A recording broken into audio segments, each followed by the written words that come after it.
दोस्तों कैसे हैं आप सभी। उम्मीद करते हैं आप सभी बहुत ही अच्छे होंगे और स्वस्थ होंगे।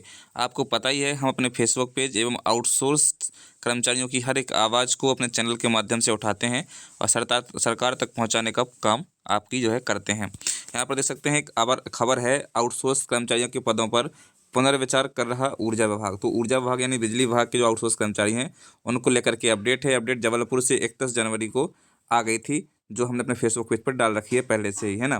तो आप देख सकते हैं मध्य प्रदेश की तीनों विद्युत वितरण कंपनियों में अब वृत्त स्तर पर नहीं बल्कि कंपनी स्तर पर अथवा रीजन स्तर पर एकीकृत ठेका व्यवस्था लागू की जाएगी। यही कारण है कि ऊर्जा विभाग ने वृत्त स्तर की निविदा प्रक्रियाओं पर रोक लगा दी है और नई व्यवस्था लागू किए जाने पर गहन विचार किया जा रहा है। जानकारी के अनुसार ऊर्जा विभाग के अंतर्गत सभी बिजली कंपनियों के लिए 50,000 नए नियमित पद स्वीकृत किए जा चुके हैं और जिसके बाद आउटसोर्स कर्मचारियों के कितने पद आवश्यक हैं, सरकार इस पर विचार कर रही है।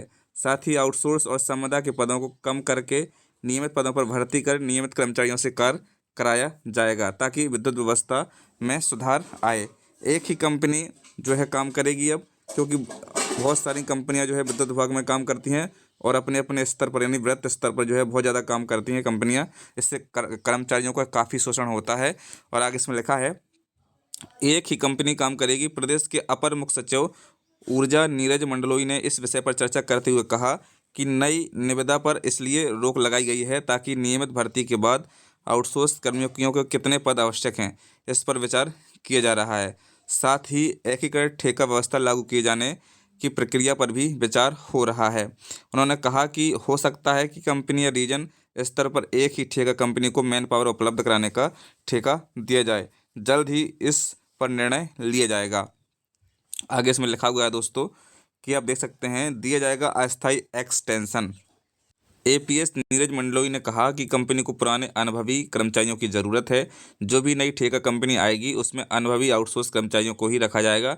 वहीं जहां ठेका कंपनी का कार्यकाल समाप्त हो चुका है वहां उसे अस्थायी एक्सटेंशन दिया जा सकता है, लेकिन जल्द ही ठेका व्यवस्था में बदलाव किया जाना तय है। उन्होंने कहा कि अनुभवी आउटसोर्स कर्मचारियों को निकालने का कोई प्रावधान नहीं है।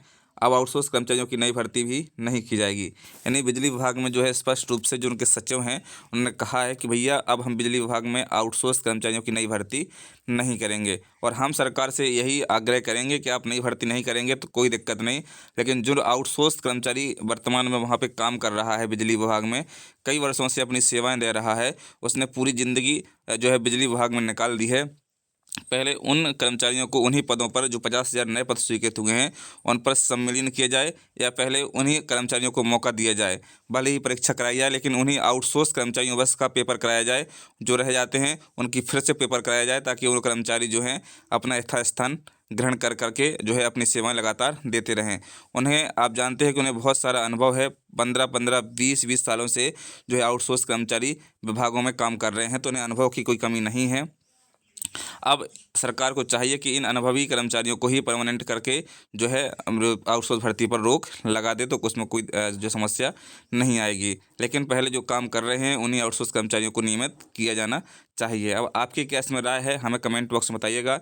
क्या आप भी यही चाहते हैं आदरणीय मुख्यमंत्री डॉक्टर मोहन यादव से कि जो आउटसोर्स कर्मचारी पहले से काम कर रहे हैं कि उन्हीं को ही जो विभागीय सम्मेलन किया जाए या उन्हीं को नियमित किया जाए। उम्मीद करते हैं दोस्तों आपको जानकारी पसंद आई होगी। चैनल पर नए, चैनल को